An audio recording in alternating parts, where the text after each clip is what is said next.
Okay, I'm just going to quickly show you how QlikView works if you were a sales head sitting reviewing your sales performance data. Click, go straight through, so I'm going to click on financial markets, and now all these tabs that you can see up here, customers,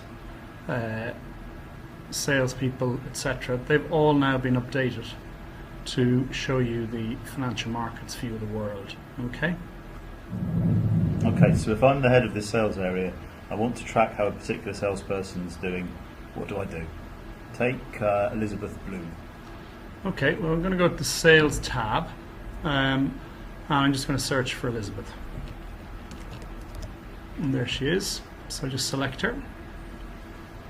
Now all the tabs have actually drilled down to just showing Elizabeth's data within financial markets. Okay, and as she's part of that team, that's all of her data. And you can see straight away from Elizabeth that her performance this year, the amount of revenue she's generated, is down quite significantly.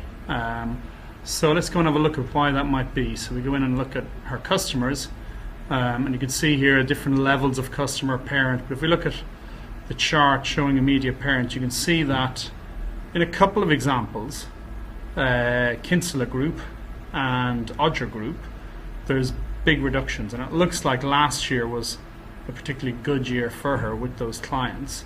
So actually, if I quickly go into Kinsella and look at last year, so I'm going to change my filter to 2011 and look at the trades for Kinsella, we can see straight away that a lot of the difference is contributed to by a really chunky trade that she did, and you can even go and look at the trade details behind that.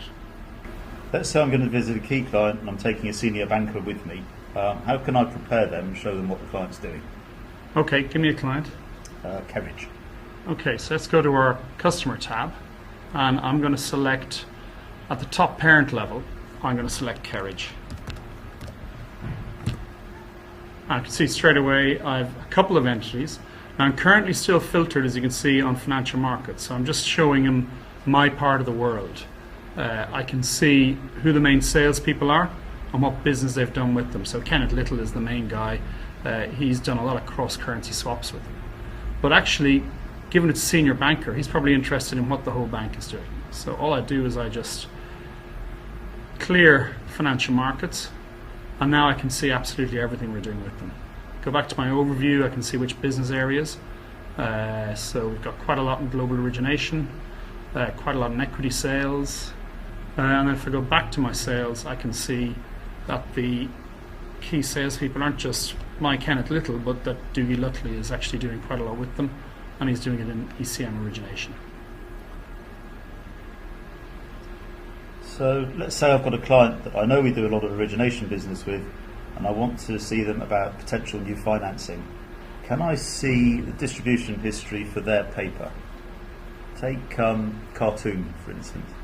Okay, well, let's get rid of the Kerridge filter, and if I go to I'm now looking at the world. I'm actually going to update it. I've got 2012 here, so I'm going to just focus it on 2012, and I can select an issuer, cartoon, and now I'm seeing all the business that we've done where the paper in the transaction was issued by cartoon. What I do want to do though as well is I want to show the distribution side of the business. So what I'm going to do is I'm going to actually filter out any origination business. And you can see here at my trading division level, I've got origination. So if I just select that, and then in my selection box, right click and select exclude it, it's now going to take out all the origination business, so I can see my true distribution. Go to my customer tab, I can see which investors we've done business with, and the levels we've done it at. And what's also interesting to do is to go to country views and actually see who we've done the business with, what country. So we can see Switzerland is key for the paper we've distributed. We could also go in and look at products. We can see whether it was equities, whether it was fixed income. You can see it was generally all fixed income business. And we could drill down and just look at that fixed income business and see who the key salespeople were distributing that paper.